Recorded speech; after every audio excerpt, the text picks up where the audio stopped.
בשיעורים עד עכשיו עסקנו בספרות בית שני, בספרים חיצוניים, במחשבה היהודית, כפי שהיא עולה מתוך מגילות מדבר יהודה, בספרות חז"ל שמשתרעת מהמאה השלישית לפני הספירה עד המאה השישית אחרי הספירה. עולם ברובו מתנהל, מתפתח, מתגבש בארץ ישראל. יש לו כמובן ספרות חז"ל, יש בה כמובן מרכיב של יהדות בבל בתלמוד הבבלי, אבל עיקר מעניינה ובעניינה של הספרות הזאת היא בארץ ישראל. ובצידה של כל העולם העשיר והמגוון הזה, ודיברנו על ההבדלים במובן מסוים גם על ההתנגשויות בתוך העולם הזה. בצידו של העולם הזה יש לנו עולם שלם של יהדות הלניסטית, שהיא בסוף בית שני, לקראת בית שני, בעצם רובו של העם היהודי שנמצא ושוכן בתפוצה ההלניסטית. רובו של העם היהודי בסוף ימי בית שני נמצא במרחב, בתפוצה ההלניסטית. זה יהודים דוברי יוונית, שיש להם גם תורה יוונית. זה אחד הדברים החשובים ביותר בתולדות היהדות ההלניסטית ואחרי זה בתולדות הנצרות. במאה השלישית לפני הספירה יש לנו תרגום של התורה ליוונית שמכונה תרגום ה-70. יש איגרת אריסטאס, איגרת שנכתבת על ידי יהודים מאלכסנדריה בסוף המאה השלישית לפני הספירה, שמתארת איך תלמי המלך, שהוא יושב באלכסנדריה, מזמין יהודים, 72 במספר שלו, אל אי על יד אלכסנדריה, והם יושבים ומתרגמים את התורה ליוונית. ויש לנו מסורות, אחרי זה גם בספרות חז"ל, על הניסים שנעשים, איך ה-70 האלה יושבים כל אחד בחדר בנפרד ומכוונים בדיוק לאותו תרגום, וגם לאותם שינויים שמכניסים בתרגום לפי המסורת החז"לית.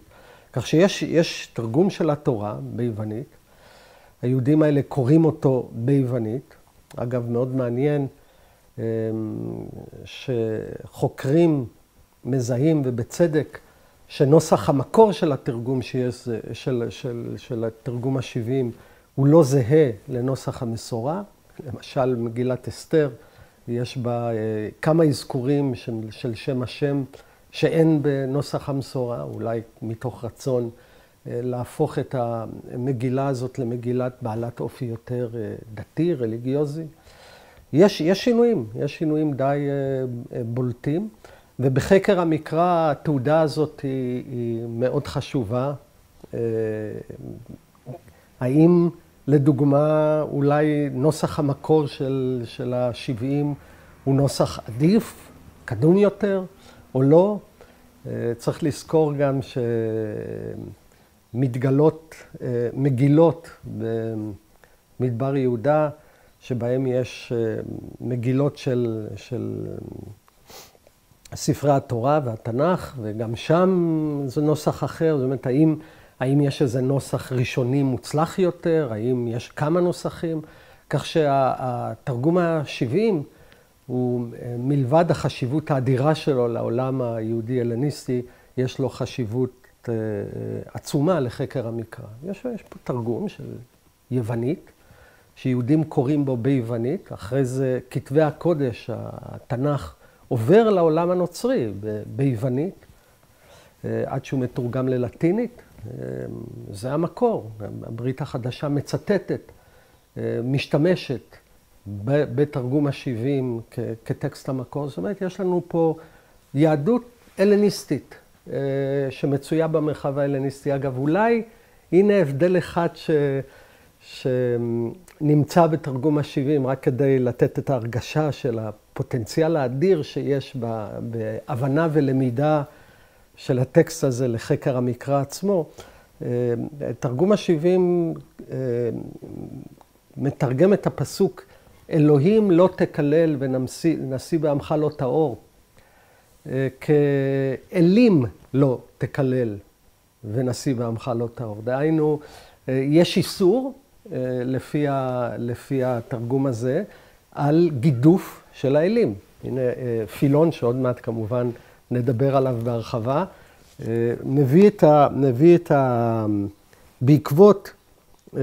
בעקבות הטקסט הזה, קובע לנו אסור לגדף אלים, וכך הוא אומר בפירוש שלו על החוקים.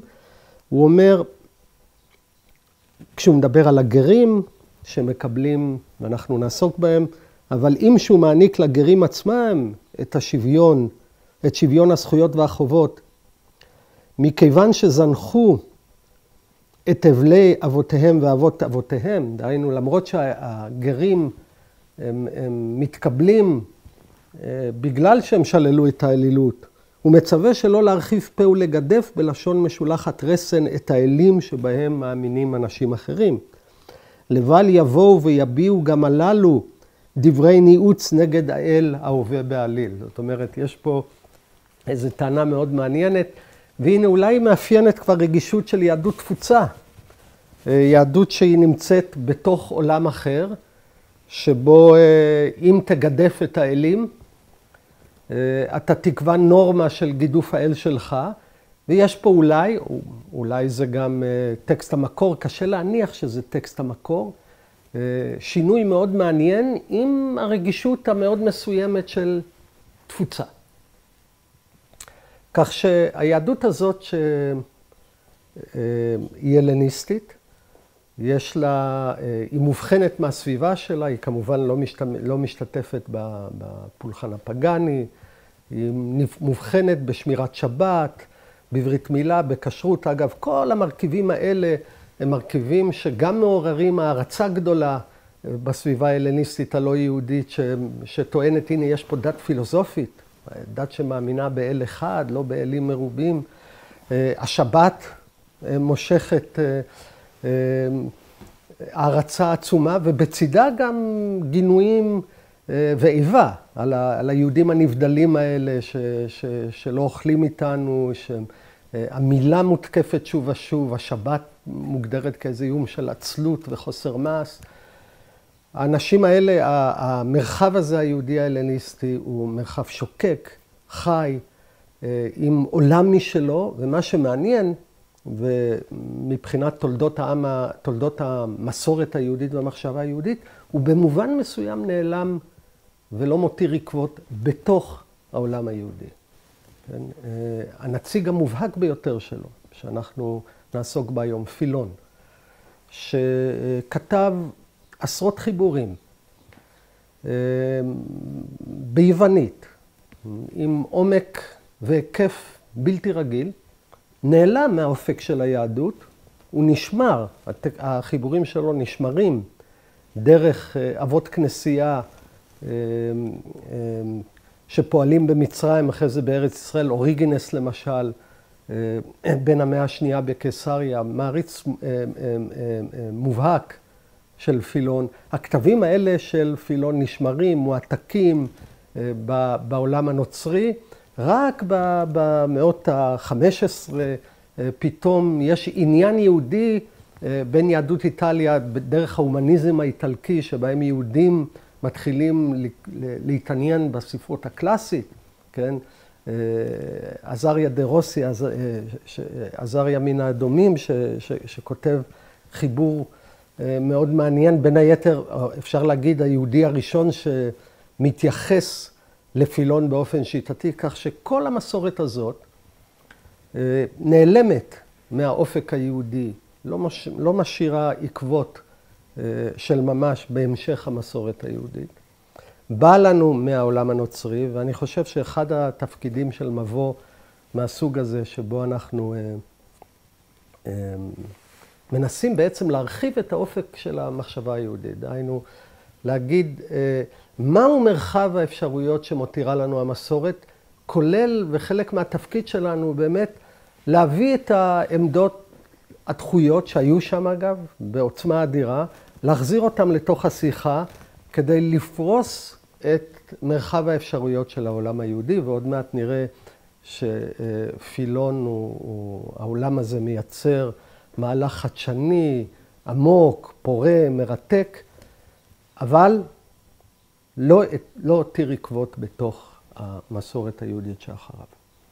בין היתר, אגב, צריך לזכור שהעולם הזה של היהודים ההלניסטים, שהמרכז שלו הוא באלכסנדריה. אלכסנדריה זאת עיר שנבנית על ידי אלכסנדר מוקדון כדי להכניס את העולם ההלניסטי לתוך המרחב המזרח תיכוני, הים תיכוני בכללותו. יהודים נוערים או מאגרים לאלכסנדריה, לפי פילון, ישנם מיליון יהודים במרחב של אלכסנדריה. היהדות הזאת מתפזרת, או אם נקרא, מוכחדת באיזשהו מובן, בעקבות כמה מרידות ברומאים שהיא מנהלת ב-115 אחרי הספירה, מתנהל מרד גדול של יהודים. היא במובן מסוים, אין לה המשכיות היסטורית רציפה כמו ליהדויות האחרות, ולכן היא לא מותירה רושם. אנחנו בעצם משיבים את הנידחים, מקבצים את הנידחים לתוך השיחה הזאת. המרכז של נגיד המרכז התרבותי של היהדות ההלניסטית נמצא באלכסנדריה. אלכסנדריה, כמו שכבר הזכרנו, היא עיר הלניסטית תוססת, ומה שמאפיין אותה בעקבות פעולה של יורשי אלכסנדר מוקדון, התלמיים, השושלת התלמית, יש ניסיון להפוך אותה למרכז של יצירה הלניסטית מובהקת. כן? באלכסנדריה מוקם מוזיאון גדול. מוזיאון, אגב, המוזיאון של העולם הזה הוא לא המוזיאון של ימינו, אפשר להגיד מכון מחקר ללימודים מתקדמים, שבו אוספים מדענים והיסטוריונים, אנתרופולוגים ופילולוגים, והם משוחחים באינטנסיביות, ויש בעצם יצירה ועשייה תרבותית בלתי רגילה באלכסנדריה. יש כמובן גם את הספרייה. והספרייה באלכסנדריה היא ספרייה חסרת תקדים. יש כאלה שמדברים על 500,000 כותרים, כן, מלך חושף כתבי יד מכל העולם, כולל גם הטענה, זו טענה לא כל כך פשוטה וברורה, שתרגום ה-70 עצמו הוא בעצם תוצר של פעולה מלכותית, שמבקשת לתרגם את יצירות העמים ולהביא אותם לאלכסנדריה. ובאלכסנדריה התוססת הזאת, שיש בה מוזיאון וספרייה, יש גם תסיסה יהודית, שבמרכזה עומדת הדמות הזאת שאנחנו רוצים לדבר עליה, והיא פילון. פילון, השם ביוונית זה ידיד, ידידות. יש כאלה שמתרגמים את שמו, הסופרים העבריים הראשונים שעוסקים בו, ידידיה, ידיד האל. ופילון נולד בערך ב-15 לפני הספירה, נפטר בסביבות ה-45, באמצע שנות ה-40 של הספירה. בא ממשפחה עשירה, מיוחסת, בעל עמדת הנהגה בציבור היהודי. אנחנו יודעים למשל מתוך כתביו שלו, הוא מספק אגב פרטים אוטוביוגרפיים די מזעריים בכתבים שלו, אבל יש לו ספר אחד שעוסק במשלחת של יהודי אלכסנדריה לגאיוס. זה הקיסר קליגולה, שכשהוא עולה בשנות ה-30 לקיסרות ברומי, משתנה מצבם של היהודים באלכסנדריה. הוא מבקש, בעקבות בין היתר גם תסיסה והסתה של גורמים מקומיים נגד היהודים באלכסנדריה, הוא מבקש להעמיד צלמים, לא לאפשר את האוטונומיה הדתית שיהודים קיבלו מאז ומתמיד באלכסנדריה. צריך לזכור, מצבם של היהודים באלכסנדריה הוא מורכב כמו בכל המרחב ההלניסטי. מצד אחד, הם לא אזרחים מלאים כמו היוונים. דוברי היוונית שבהם, או חלק מהם, יכולים להשיג אזרחות. הם במעמד יותר מוצלח מהמקומיים, מהמצרים המקומיים, והם נמצאים בתחרות בתוך המרחב הזה, ויש תסיסה מאוד גדולה נגדם בתקופה הזאת. פילון הוא בראש משלחת של יהודי אלכסנדריה שהולכת לרומא לחלות את פני הקיסר. זה תיאורים מרתקים של פילון, את קורות המשלחת הזאת. היא מתמודדת אגב עם משלחת מצרית מקומית, שבראשה עומד אחד מהאויבים הארסיים ביותר של היהודים והיהדות בתקופה הזאת, והיא מנסה לבטל את הגזרות של קליגולה. אגב, מה שמעניין זה שפילון עצמו מתאר שבזמן שהמשלחת שלו שוהה ברומא ומחכה לאיזו פגישה עם הקיסר, והקיסר עובר לווילת הקיץ שלו והם עוברים אחריו, ובאותו זמן יש לו הוראה להציב פסל שלו במקדש בירושלים, ועכשיו צריך לבטל גם את זה. כך שאנחנו יודעים בכל מקרה שפילון הוא איש בעל מעמד מאוד בכיר, מאוד חשוב בתוך הקהילה היהודית באלכסנדריה, והוא כותב לנו חיבורים רחבים מאוד, שכוללים נושאים עצמאיים על המידות הטובות, על בריאת העולם, שאלות מסוימות שבהם הוא עוסק, וגם פירוש רציף לתורה, שלפחות חלק ממנו נשאר לנו, כן? יש לו טקסט על בריאת העולם, ועל אברהם, ועל יעקב, ועל יצחק ועל יעקב, ועל יוסף ועל משה. דרך האישים האלו הוא מספר את סיפור המקרא. והאיש הזה משאיר לנו במובן מסוים את המורשת הקלאסית, או כנראה צייה של היצירה היהודית ההלניסטית הזאת, שאותה אנחנו רוצים להחיות ולהבין. שאלה מאוד מעניינת כשאנחנו קוראים את פילון, ועוד מעט ניכנס לעיקר גופי תורתו, מה היחס בינו לבין העולם היהודי שנמצא בארץ ישראל באותה תקופה? פילון מתאר בעצמו את הזיקה של היהדות ההלניסטית לירושלים, כן? הוא מדבר על התרומה של מחצית השקל של כל יהודי למקדש, הוא מדבר על עליות לרגל, כולל אגב העלייה לרגל שלו עצמו לירושלים, הוא היה בירושלים בעצמו.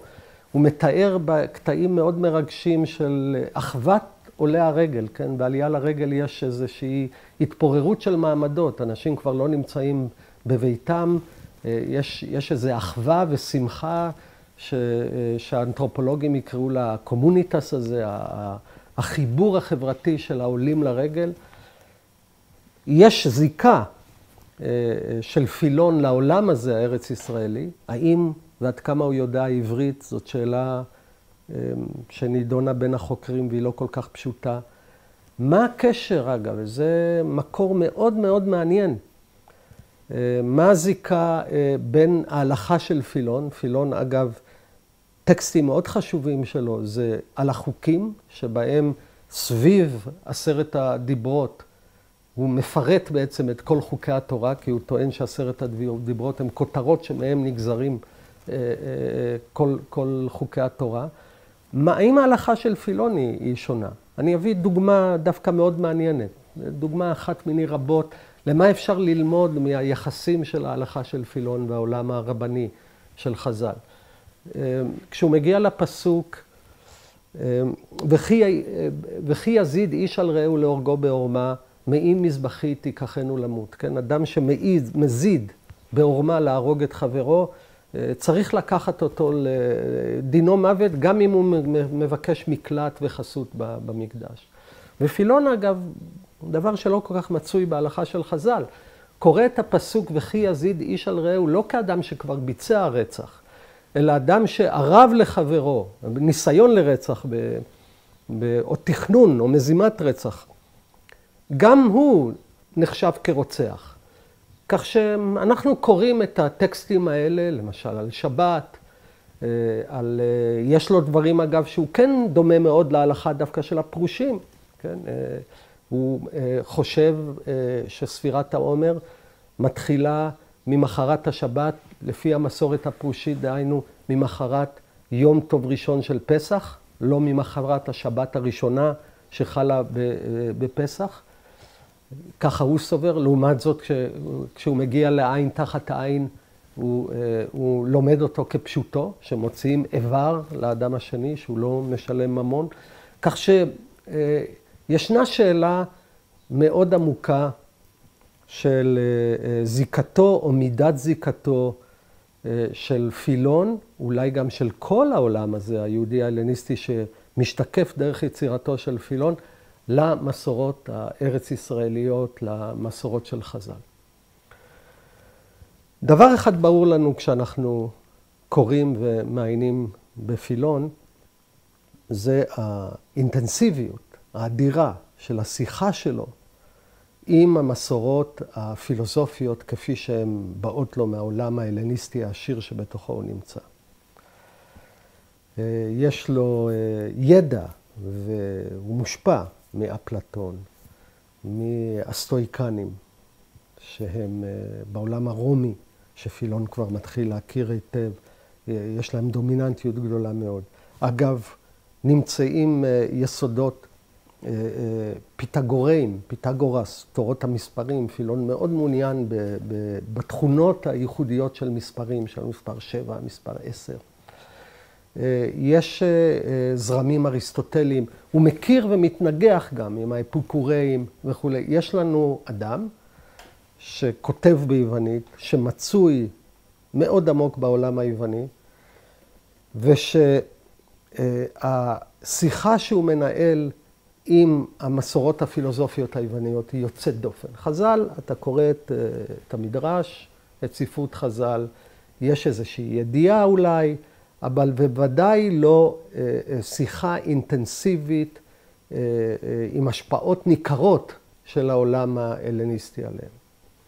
ומה שאני רוצה לעשות באמת, בעקבות ההקדמה הזאת, שנותנת לפחות התחלה של הפרופיל של העולם הזה, לברר מה חידש פילון, מה היה חדש בעולם של פילון, ואיזה מרכיבים במחשבה שלו שונים מאוד מכל מה שדיברנו עליהם עכשיו, מן המקרא עד ספרות חז"ל.